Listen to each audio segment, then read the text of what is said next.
way of life, but you've blessed us and you continue to bless us. We thank you for those ways that you do things in our world and in our lives that's in our favor. Help us to recognize them and help us to live our lives in such a way that others would see our gratitude. Thank you for this food that you blessed us with. May it nourish our bodies. And thank you for these friendships and time sharing we have together. In Jesus' name we pray. Amen. Amen.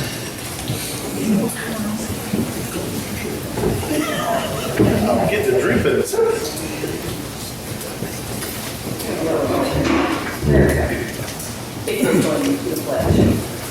I pledge allegiance to the flag of the United States of America and to the republic for which it stands, one nation, under God, indivisible, with liberty and justice for all.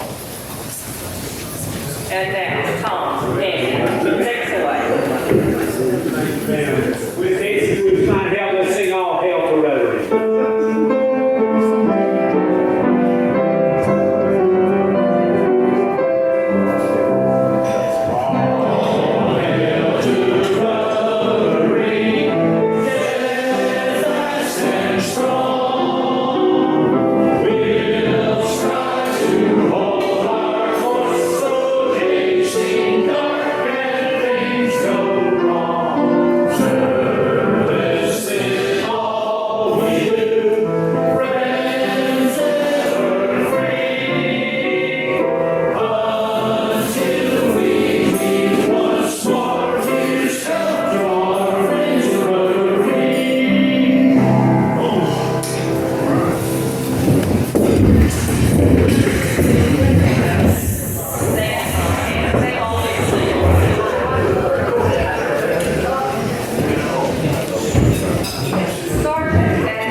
This is my son, Stacy. He's here with me, but I drove.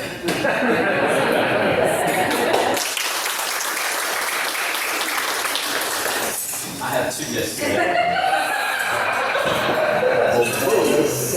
That's what you know, our former president gave me this as a donation to the Women's Club, so I thought that would be something for you.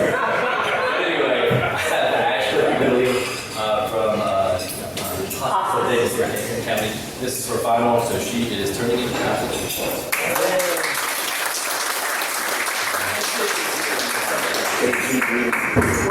That's what it looks like. Yes, Steve has been mentioning about this tonight in front of the Zoom. So I think we're going to get a call for a hostage situation coming in, or somebody who's on Zoom. I don't know. A dagger? It's a dagger. Announcements. I know we have several announcements. Here, would you Sure. So you're going to see this in your bulletin. Cam just has so much to put in the bulletin. It's not in there yet. But save the date for groundbreaking. It's really important in our community.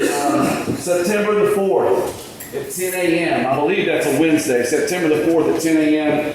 It'll be the groundbreaking for the Novant Health, Wellness, and Education Thomasville Center. I don't know if I got that name right. So many of you guys have been involved for this project for several years for this really important addition to the well-being of the folks in our community and beyond, really. It'll be out there at the Thomasville Medical Center campus. So really excited about that. And if you can be there, again, September the 4th at 10 a.m. will be the groundbreaking for that. Thank you, Jared. So, for those of you who hear the date, it's Wednesday, September the 4th at 10 a.m. at the new Health and Education building. Please join us for that. I am super excited about that. I know it was a long time coming for raising money. Am I right? Yes, I know that.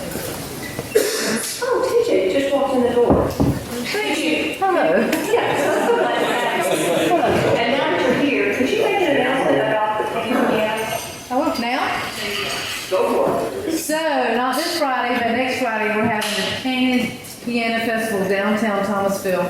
There's gonna be artists, there's 7 pianos, there's gonna be, it's the year of the voice. So there'll be pianists playing and then people singing along. We'll have a stage for it also for any acts that might be there. And lots of artists and live mural painting on Commerce, the crosswalk of Commerce and Main. Hope to see you there. It's from 6 to 8. Not this Friday, but No. next Friday from 6 to 8 at the Ancient Piano Festival. Yes. Be there. I have a couple of, what Keith? We have our state of city county, August 15th at 12 o'clock at Ballpark Community Center. If you'd like to sign up, I need to know by next Friday. For number wise, the mayor will be speaking and then the county commissioner as well. So if you want to sign up, please let me know by the end of next week.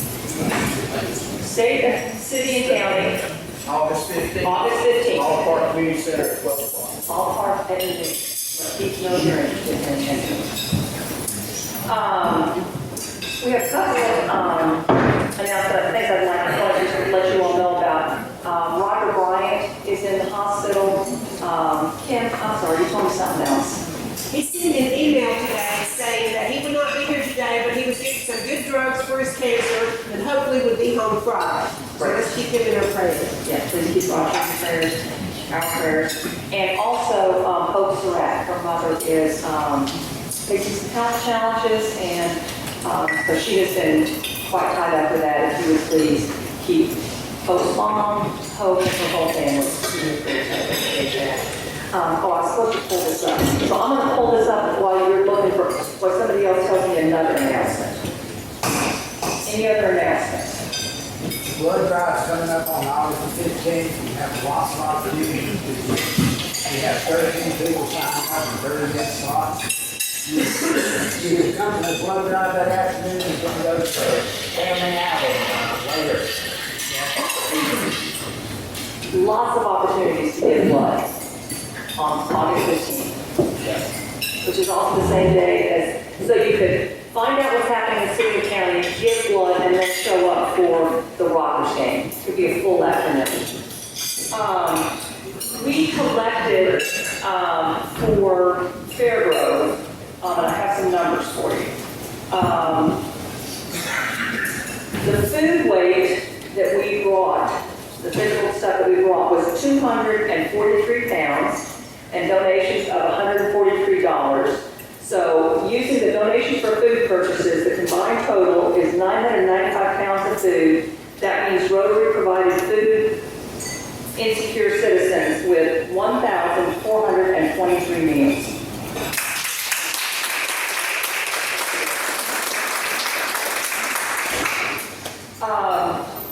Other announcements? I would like everyone to pull out your phone. Pull out your phone. I know you all keep your schedules on your phone, so go ahead and open up your calendar. We've got some things coming up that we need to make sure we have Rotarians there for. So I'm going to tell you the dates. Larry mentioned it, in addition to the blood drive. The family of Rotary outing is Thursday, August 15th at 6:45. We'd love to have lots of Rotarians. Let him know if you can be there. It's no agenda, no nothing, just us going and having a good time with each other. Also, in September, another family Rotary outing is Friday, September 20th, the Thomasville High School football game. And even if you aren't a Thomasville fan or alum, you can still go. Right, Karen? She's not as excited about that, but I know she'll be there. We have some other dates that are a little further out, but I want you to put them on your calendars now so that you save those dates. Everybody's Day, both Everybody's Night, the night before September 27th, Everybody's Day. Rotary will have a booth there on September 28th. Our Feeding Thomasville will be doing the chili for the football team and at the church, so you can pick it up for your business on October the 4th. The 5th is the Feeding Thomasville event. Wayne is working on the plans and needs help that day, so go ahead and plan on it. Our cornhole, annual cornhole, Rotary Fall Bling is October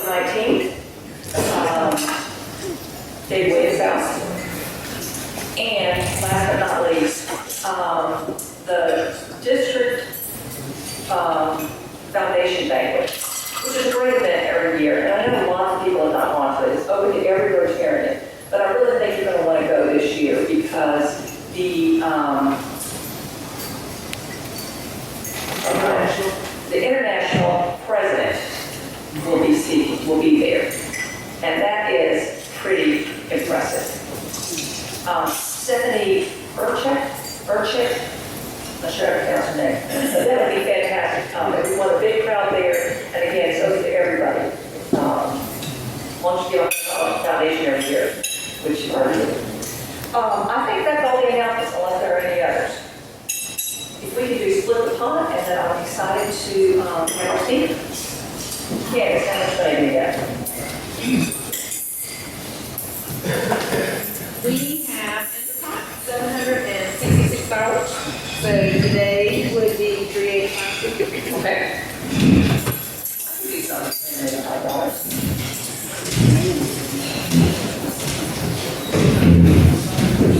All right, so the last three numbers, 388.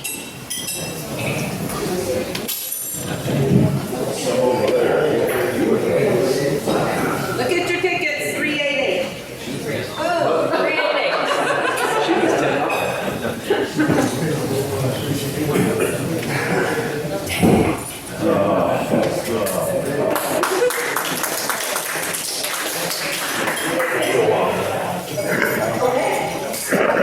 Without further ado, probably you will come and introduce our speaker.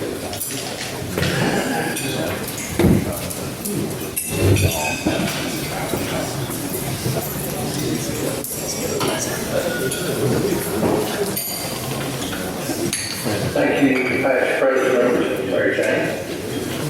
Wow, what a good group here today, and I think we've got a real great program for you. Clifton Lambreth, I met him, 2 or 3 years ago, I guess, and got to know him a little bit. He was here for the Mills Home reunion. You see, Clifton moved to Thomasville in 1966. He and his brother and sister, and incidentally, his twin brother, Charles, and they moved into Mills Home, and they were there. He was here in Thomasville and Mills Home until 1978, and I learned just a little bit about him, and now fast forward to this past spring. My friend Tommy Grimes here, that he headed up the Hall of Fame here in Thomasville to the local high school a couple, 3 years ago, and Clifton was coming to MC that, and so it was my privilege, Tommy asked me to introduce him to the group that day. So I wanted to do that, so in doing that, I got a bio of Clifton, went through it, and did the introduction, got to know him from that in a way, and the thought came to me, his story is a great story of being in Mills Home here in Thomasville, a success story, which many success stories came out of Mills Home. And so I thought, what a great program for our Rotary Club. So we worked it out. This weekend is the reunion, so he told me he was going to be here this week. So Clifton, come up and the mic's yours, and we look forward to hearing from you.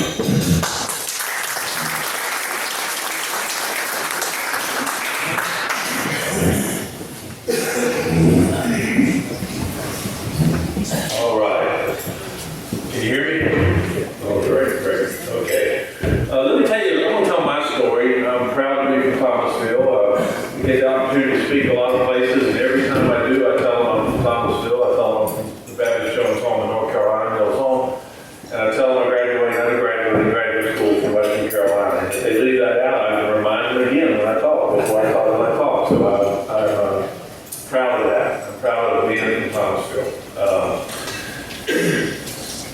I'm going to tell you my story, but before I do, can I just, if you're not a Christian, just turn it off, but I'm a Christian, and I'm just going to tell you, can I brag on God for just a second? Yeah. Okay. When you grow up in an orphanage, you don't have a perspective that you'll get to do the things that I got to do. And if you believe it's because of you, you'd be foolish. And that's why I had some epic fails and I said foolish, I'm not a fool. So I realized that God has always been there and the plan was always there. So if I start any conference, I don't care whether it's religious or not, I tell them that I'm a Christian and I tell them that if I can tell you, think of this, think of a kid that goes to a foster home when he's in the first grade, spends 11 years right down the road in Mills home, and then he goes to work for Florida for 27 years. I just gotta tell you, I've been an associate producer for TV shows, in the theater movies, and I spoke 200 times to different groups. That ain't me, guys, that's God. So I just want to say, I'm not going to pass the hand on, pass off the plate. It seems like you already did that, that's good, you're doing a good job there. But I'm going to tell you my story. But I always want to tell you that when I start off the story, that it's really not about me. It really isn't. It's about what I've been blessed to do.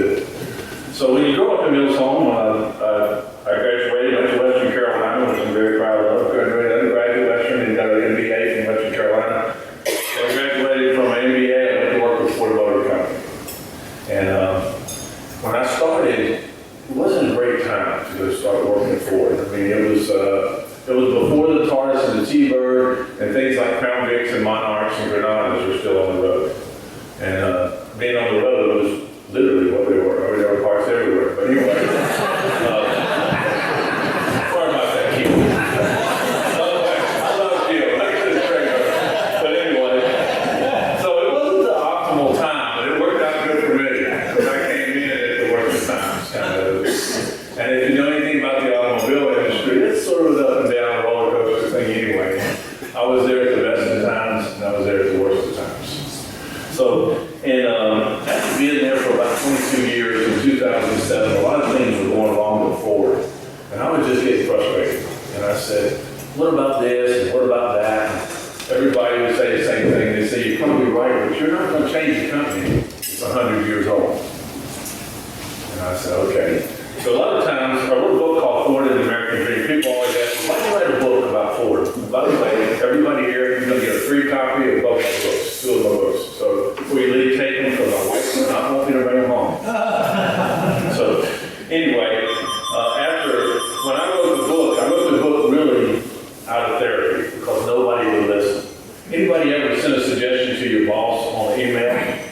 And then you send an email, here's some things we can do to improve. Which key on that terminal do you think they hit most often? Delete. That's what I experienced. I got a lot of deletes, delete. So I started taking notes, and it got to be too much to be an email, and it ended up writing it down. Like I said, with therapy, it ended up being a book. And so it's called Ford and the American Dream. And so I took it to my wife, and I said, hey, honey, I'm writing this book about Ford. And she said, well, okay, I've been seeing you write it, I figured you were. And she said, did you get their permission? I said, no. She said, are you going to ask for their permission? I said, no. Henry Ford once said, if you ask the people what they want, they would tell you to get faster horses. So surveying an audience sometimes is not the best solution. So sometimes if you're going to have change, you have to take it to your conviction and do it. So I write the book, she reads it, and she had 3 questions for me. My wife said, hey, is everything in this book true and accurate? And I said, to the best of my knowledge, no advice to cancel it. And the second thing, she said, well, if Ford were to do what you outline in this book, because this is a book about everything going wrong at Ford and what I thought they needed to do. And if you write a book about the company you're working with, everything going wrong, well, that's an exit strategy, just a heads up on that. I'm pretty sure that's how that's going to go. But the third question, she said, if you don't like the book, do you think anybody else will talk about the things? And I said, I don't think so, because the emperor has no clothes, it doesn't work out. You can't say sometimes the emperor has no clothes. So, all right, I said, okay, I called my publisher. He said, don't worry, I'm not going to publish it until I need to talk to my wife. And so I said, okay. But surprisingly enough, I had a copy of my desk two days later, that before he had his instance published. So I think he had already printed it. But anyway, he sent me a copy of the book. I sent it to our new CEO, Dan Al-Malali, who came over from Boeing, who was tasked with trying to turn around Ford. You see, really, people don't know you that in 2007, we lost $12.75 billion. You so burned out on the deficit and trillions and billions and zillions, you don't really know what it is. Let me give you an example of kind of what I thought was.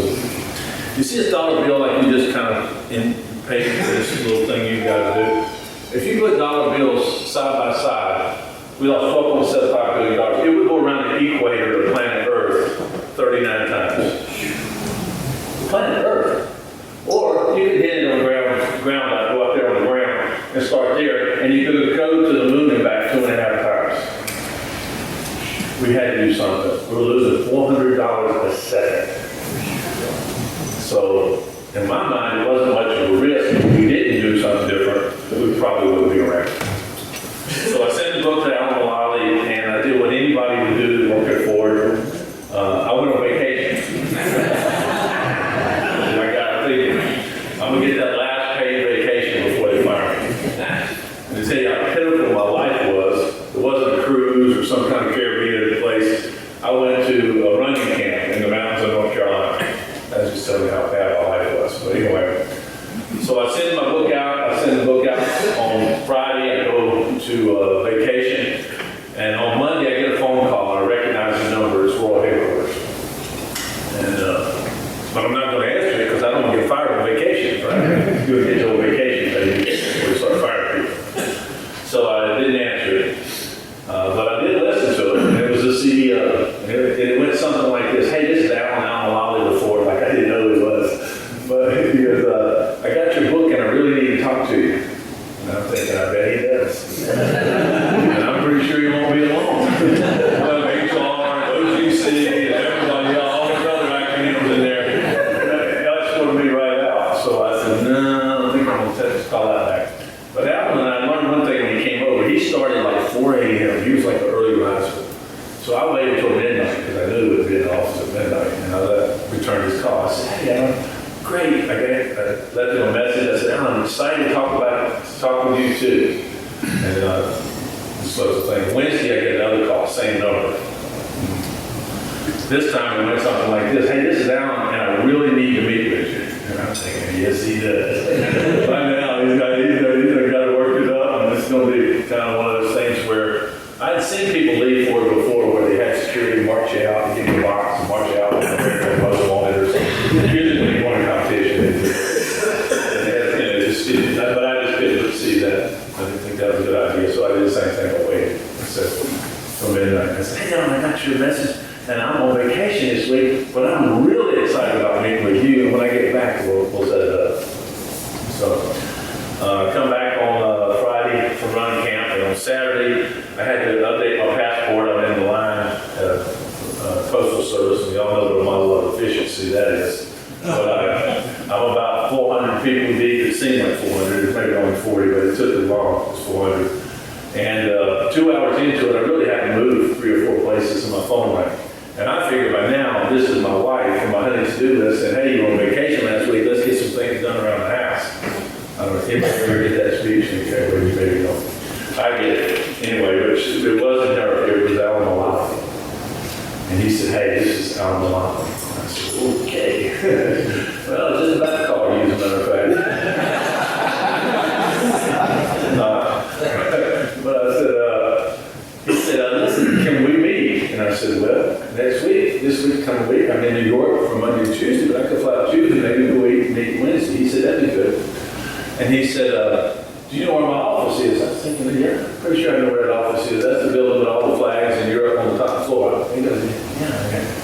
I said, I'd really rather not meet there. And he goes, well, maybe we could eat in the executive diner or meet in the executive diner. See, in my mind, I've been working for 22 years. I know a lot of people in those first 16 floors. So I don't want to get marched out like America's Most Wanted. So I said, oh, no, I'd rather not meet you there too. And he said, where would you want to meet? And so I'll finish that story in a minute, okay? One thing we did, when you're dealing with adversity, and when I grew up in Mills Home, they had a pretty good library, and in order to keep me occupied, I was overactive. Sam was reminded me of some things that they said, and most of those are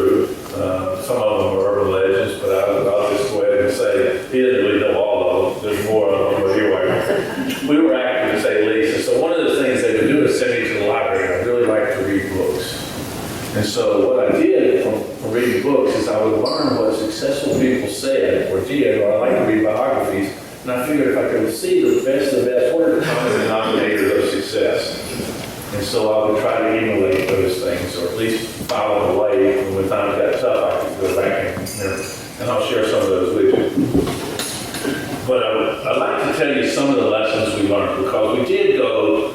The good news is 2 years after we lost $4.75 billion, or three actually, we were profitable, and we didn't file bankruptcy, and we paid our bills, and I was excited about that. So we did okay. The story turned out better than you would think it is, but we learned some stuff.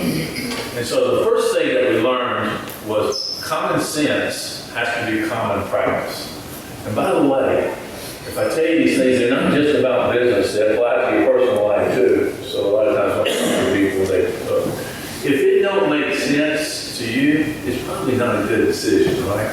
And you're saying, well, surely corporations that are at the time were a Fortune 20 company, you wouldn't make bad decisions or good things that didn't make common sense, but we did. And let me give you a good example. I was in a meeting and we're losing money, and of course, what do you do when you lose money? You hire what? Anybody? Consultant, that's right. I'm not against consultants. I'm against bad ones, but I'm not good. Consultants are good. So sometimes when you're inside the bottle, you can't be late. And that applies to your personal and business life. If you're inside the bottle, you can't be late. It's a different perspective. So you bring somebody from outside to give you a different perspective. And so consultants are good.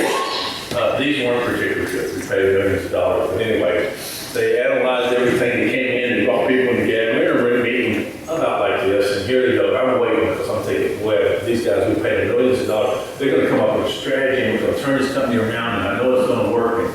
And these are smart people. I'm not going to say who they are, Boston Consulting Group. But I know that because they all have bow ties on. So I thought, well, it can't be from around here. But anyway, they get up and they say, okay, here's what we're going to do to turn the company around. We're going to start making our products all again with the letter F, all the Fords.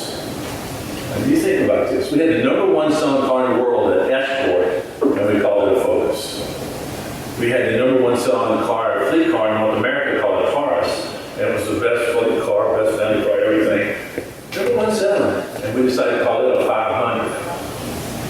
And so if you look through our line, they changed all the names to an F. And about that time, this group, being helpful as it were, I heard a lot of product suggestions because the words would begin with an F. But none of which are used, I'm going to tell you that. But then they said, I'm thinking, well, that's just got to be the start. And they said, well, we're going to call all the SUVs, we're going to begin them with the letter E. This can't discouraging. You can do it. You can pick floors. They did it. This is not, I'm not making this up. They really did it. And they said, oh, we'll take all the Mercury's and we'll start on the letter M. And I think, okay, well, maybe they know some brand people, maybe they got something else. And then that was it. And I'm going, wait. That's it? So I raised my hand and I said, hey, what about improving fuel economy or performance or affordability or safety? How about that? You go, no, we're just going to change the name. And so it really didn't make common sense to me, and I didn't think it was going to work out. And guess what it did? So, surprise. But when you're making decisions, if they don't make common sense, don't count on getting uncommon results. Okay?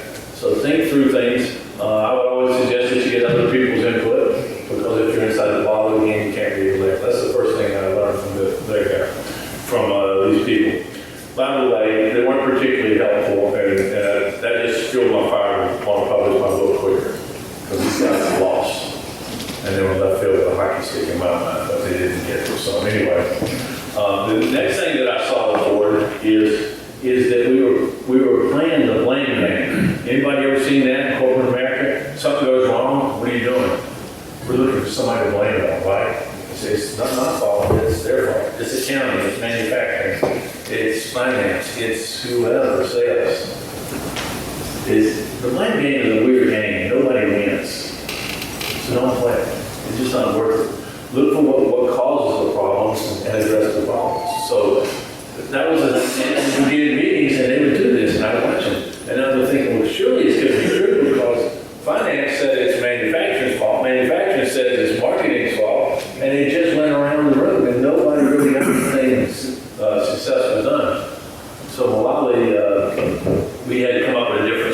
and we did. We came up with a kind of a system. The other thing is, if you're in corporate America and you're moving up, you can't admit you failed. Your best lessons come when you fail, guys. When you're failing in your life, perk up, because that's when you'll learn the most. We don't really learn a lot when we're winning. You don't. I mean, it's great to win. Don't get me wrong, I love winning. But when you're winning, you don't really not have motivation to learn. When you fail, you have motivation to learn. So don't look around your failures and be open, but say hey, it's wrong. So we had to create an environment at the place that would allow people to admit that things were going wrong. And so that's one of the things we've changed. I know Stan Stires is not here, but Stan's a good friend of mine because he was my teacher. And when I was in his class, he really got me interested in history. So I'm going to share a couple lessons from history that I may or may not have learned from Stan. But he did get me interested in history, so I'll give you it. Anybody ever been to the Alamo? Raise your hand down. Man, I was so excited to go to the Alamo. I had seen John Wayne's movie. I knew this was going to be a great big fort, and I was very excited to get there. But when I got there, it's not a fort, is it? In fact, it's a mission, a church, and a small wall. And the walls were about that big. I don't think I could get down low enough to shoot behind those walls at my height. But if I did, it wouldn't have been very much. And so the Alamo, to me, I was excited because I'd seen the movie, but when I got there, I learned the story. And I could tell you the story, the lesson of the Alamo. I could tell you 181 people believing what they wanted to, believing in what they did so much that they gave their life so that we would be free. I could tell you that.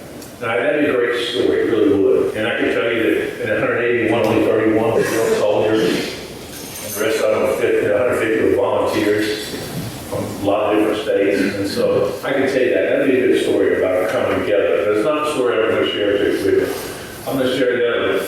See, there's this guy named Santa Anna. Santa Anna was coming up from Mexico. He was kind of conquering everything. He was going to expand Mexico all the way up. And he had 5,000 troops. Now, if you're from Texas, I know you're going to tell me he had 10,000 because everything's bigger in Texas. But anyway, let's say he had somewhere between 5,000 and 10, more closer to 5. But he had real soldiers. And so what does he do? He comes up on this fort. And if you know anything about history, here's the Rio Grande. On the other side of the Rio Grande is San Houston. San Houston's building up troops to try to stop the Mexicans, the Mexican army from coming up and taking land. We're trying to push the United States out. They're trying to push Mexico forward. So he's over there gathering troops on the other side of the Rio Grande. But right there on the end, before you get there, is the Alamo. And so Santa Anna could not leave a fort, even though it wasn't a fort, or anything on his way. So he what does he do? He has real soldiers, real equipment, and so he circles the whole Alamo. And as he circles the Alamo, he just keeps firing at him. He can lose me, right? He's got 5,000. And they're losing a few in the Alamo, but he keeps firing. He's knocking it down pretty good. And so what happens is, once he cuts off the supply line, they ran out of ammunition. So here's what the people in the Alamo did. They took the hinges and the doorknobs off the door, and they put them in the cannons so they could shoot at Santa Anna and slow it down. So that Santa Houston would have time to go on. What's the lesson there? Let me tell you, sometimes in life you're not going to have what you need, but you got to use what you got until you can get what you need. And that's what I learned from the Alamo. I do admire them because they all lost their life. And 150 were volunteers, so they believed in what they were doing. But just know that when you go through life, whether it's your corporate life or your personal life, you're not always going to have what you need today. But you have to use what you have today until you can get what you can need for tomorrow. So that's the first lesson I learned from. That was my history lesson. Now I'm going to give you one more. Anybody ever been to Valley Forge? Anybody been to Philadelphia, Independence Hall? Okay. What do we celebrate on July 4th, 1776? What do we celebrate? Independence Day. Independence Day. That's absolutely correct. And that was because that was what? Our freedom of our country. Right. There was a signing of the Declaration. We declared freedom from Great Britain, right? That's what it was. And they all signed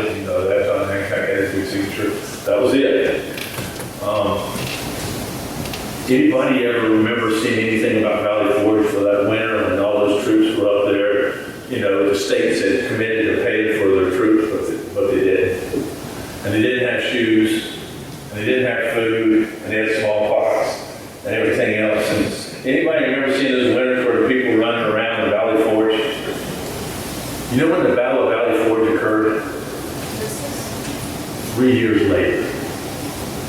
3 years after 1776. You know why that's important? Because just because you declare your independence doesn't mean you're going to get to keep it. And whether you have your independence, whether it's financial, spiritual, political, whatever kind of independence you declare, you're going to have to fight to keep it. And if you don't, you won't be able to keep it. If you do a little more searching in history, you realize that George Washington had lost a lot of battles. So everything counted on Valley Forge. And if you go back and look at that, that was the turning point for the war. But it was 3 years after the Declaration. And sometimes I wonder, we spend a lot of time celebrating July 4th, 1776, and I'm glad to do, because I do want to celebrate our independence. But I wonder if we should celebrate the people that fought 3 years later to end the war and kept fighting for those 3 years afterwards. So my lesson there is trust me, even if you declare something, you're going to have to fight to keep it. And it's every day that lesson gets more and more. So just understand that's a lesson from history. And to go back to Ford, and we were trying to fix things, I remember this. I go, so I do get, I'm going to finish my story, don't I'll tell you. So Malali asked me, where do you want to go? Where do you want to meet? And I said, okay. In the first book, and I'm not selling this, I'm going to give it to you, but there's two characters in this book. The main two characters are Ghost of Henry Ford, who I call Mr. Carman. So I bring back Henry Ford, political people from history, to tell us what we need to do to fix Ford. But the other one is Christopher Hope. And it's a guy he's a vice president of public relations. He's tired of spinning everything instead of doing the right thing. They're spinning it. Does that sound familiar? Just look at the news. I promise you, the news isn't the news anymore, guys. It's entertaining. The National Enquirer sells more than the New York Times. You can realize the news business is about to get nice. And so, anyway, but what happened was these two guys would meet at these lunch and learn sessions in this book. You know, they met at Fairlady Manor. Fairlady Manor was Henry Ford's estate home. It's where he lived and it's where he died. So I had these two characters in the book meet every day for once a week for lunch and learn sessions. And I bring back people from history like Martin Luther King and Harvey Firestone, General Eisenhower, to give them advice on things they fix. So when Malali asked me where she would meet, I said, why don't we meet in Fairlane Manor, just like in the book? And so that's where we met. So so we get I get there early. If you know anything about me, I kind of like to have fun. So I get there with extra books like this, and we're reading in Henry Ford's library. So I took about 5 copies, and I put them all around the library. I thought, they throw me out or fire me, I'm not going to tell them. I'm just getting out of here, but my book will be in Henry Ford's library. So when Malali got there, and we sat down, it was just he and I, it was security. I guess we could try to do anything. But it's just out of Malali and I. And this guy that we brought over from Boeing to help fix Ford, guess what he did? He asked questions and he took notes. See, a servant leader will always listen. How many of you are in a leadership role? And by the way, everybody should raise your hand because I define leadership as having influence over others. That's how I do it, not a sign-up that you got from management or whatever. It's really having influence. So you're all leaders. But the best thing you can do to be a leader is to listen. It's the greatest thing you can give for the people that follow you or listen to you or your influence is to listen. And that's what he did. He's a servant leader. And see, a lot of times when you talk about servant leadership, people don't think servant leader. They think when you say servant leadership, you're going to pass the camels out of the offering place. It's some kind of religious experience. And it's really not. Servant leaders, they don't think less of themselves. They just think of themselves less. Did you get that? The focus is not on them. It's on the people that they have the opportunity to serve. And so Malali was a servant leader. The other thing is, if you're wondering, okay, if you think your manager, your leader, your president, your company, whatever, you're going to say, well, there's a good asset test. Is this guy a servant leader or not? Best way to find out is this way. Self-serving leaders, they love power. Servant leaders understand the power of love. Whole different dynamic. And if you're going to be successful and you're going to go farther and you're going to go faster, you got to engage everybody. And you need everybody from the bottom of your organization to the top. And by the way, if you're a family, you need everybody on the same song sheet as well. So it's the same thing. So servant leaders don't love power, but they understand the power of love. They don't think less of themselves, they just think of themselves less. So the focus is always on the people that they serve. So I realized that Al-Awali was a servant leader, and he was going to do good things. He didn't fire me, which is good, but you do have to leave when you shake things up. There's a time because you close a lot of things. There's a lot of work in restructuring company guys, especially Fortune 20 companies. So you're probably not winning friends and influencing people in the way that if you were running for political office, you would have. We weren't running for political office. We were trying to save a 100-year-old company that literally millions of people were counting on us to make a living. And so that's what we did. So as we met, we would meet several times more over the years. And I'm excited that Ford turned it around. And they didn't file bankruptcy. Everybody else was taking a bailout. We were rolling up our sleeves and working it out. It's not the easy way, but it's the right way to do it. And so when I was growing up, I told you I used to go to the library and I memorized these quotes and look at it. So let me share a couple of my favorite quotes with you, because that's kind of when I got in trouble or whenever and I've had some epic experiences and I've had epic fails. So you better have something to go to when you have epic fails.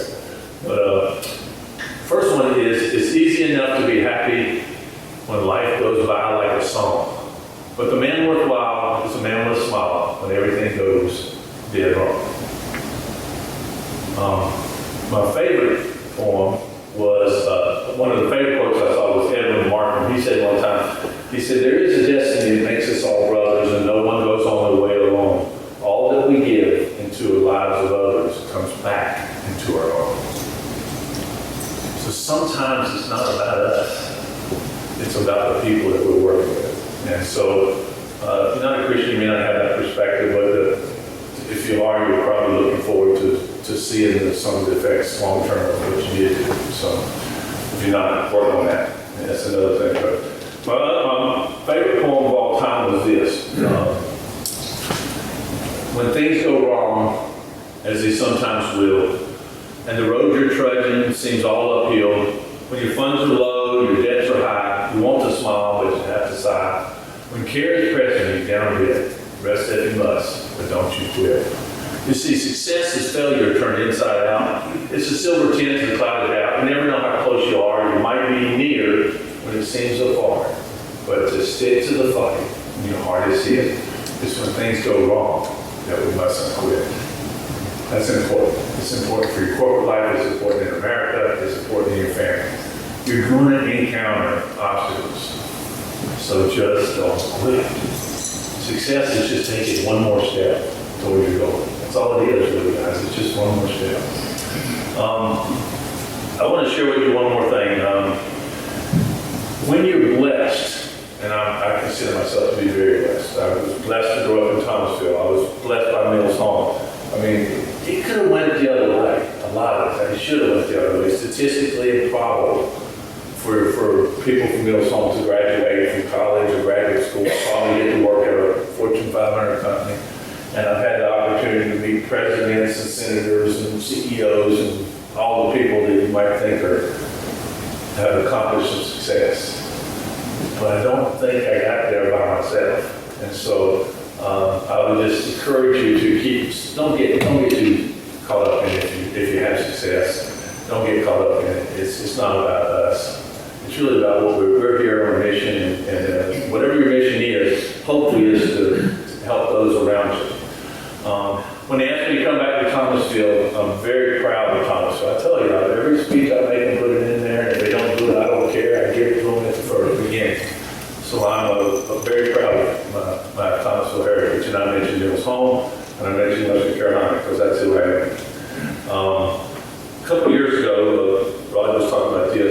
started this thing called the Thomasville Hall of Fame, Bulldog Sports Hall of Fame. Really, it was Tommy Bryant's idea. But he said, let's look at some of the success that Thomasville has had, and let's highlight those things. And so over the last 2 years, I've had the opportunity, like as Roddy said, to go see the event. And guys, it's crazy how much success that some of these people have had. I can tell you story after story.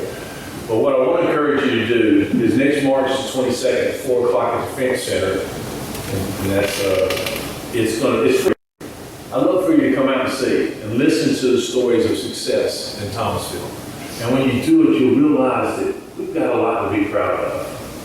One of my favorite stories to tell, I'm going to tell it, I might watch my time. I forgot to tell you to watch it. But I'm going to tell you one story that I told last year. There was a guy his dad was a police chief, and he was killed in the line of duty. His mom didn't have any money. There were 3 kids, so they ended up at Mills Home. They graduated, went all year of school, went to Mills Home. He got a job at Belk's. He's working at Belk's, selling clothes after he graduated from Thomasville High. And this guy comes in, he asks the guy what he does. The guy said he's a scout for baseball.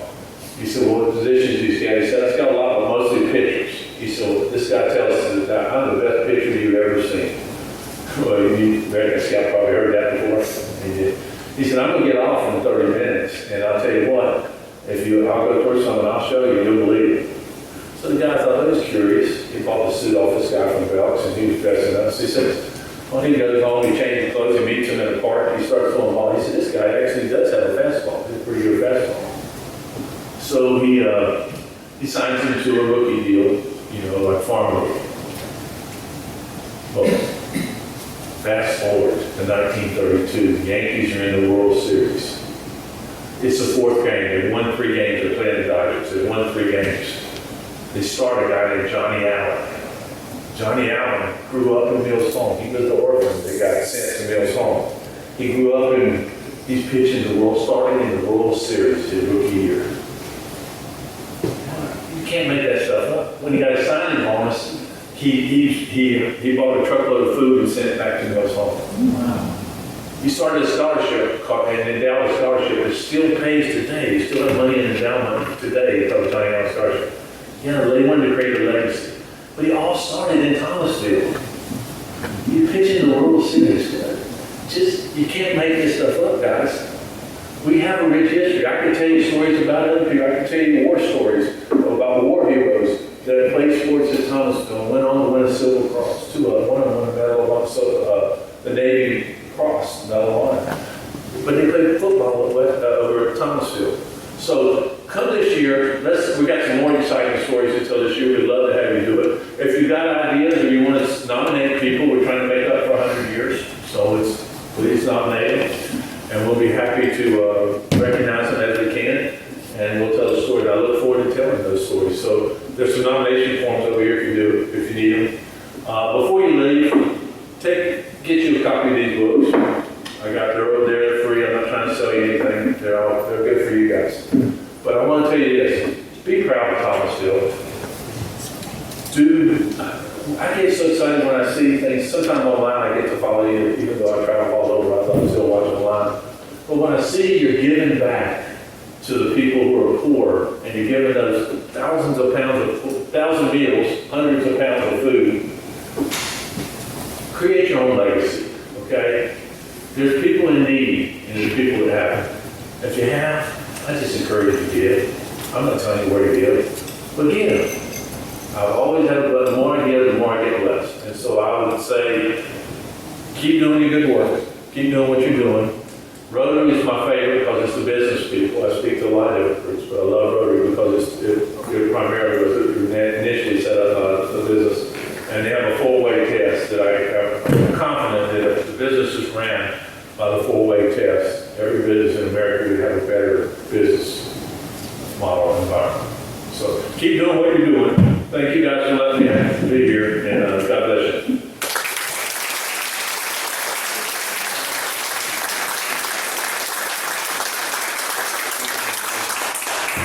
Thank you so much. And one thing I particularly appreciated was the Texas history lesson.